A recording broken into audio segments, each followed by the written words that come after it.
LCB zone 4 અને ખટોદરા પોલીસની ટીમે એમડી સાથે 2 ઇસમોને ઝડપી પાડ્યા હતા. નો ડ્રગ્સ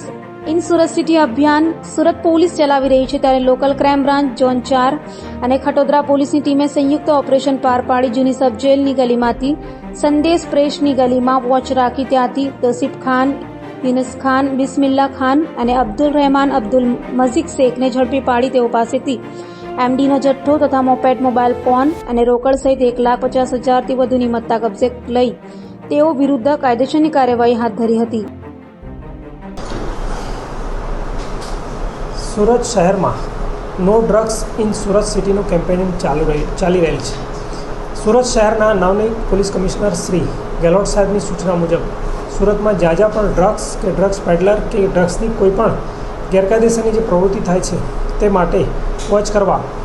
અમને મોટિવેટ કરેલા, જેના ભાગરૂપે ઝોન 4 શ્રી વિજયસિંહ ગુર્જર સાહેબના સ્ટ્રાઇકિંગ ફોર્સના તથા એલસીબીના માણસોએ જગ્યાએ સબજેલની ગલીમાં વોચ કરતા એક પેડલર 1.43 ગ્રામ ડ્રગ સાથે પકડાયેલ છે, જેની કિંમત 14,300 છે. ત્યારબાદ તે ઇન્વેસ્ટિગેશનમાં વધારે આગળ વધતા તોસીફ ખાન નામનો આરોપી પકડાયેલો અને તેની સાથે અબ્દુલ રહેમાન નામનો આરોપી પકડાયેલો. તે લોકો જ્યાંથી ડ્રગ લાવેલા હતા તેમાં મોહમ્મદ ચાંદ ઉર્ફે મોહમ્મદ અબીદનું નામ ખુલતા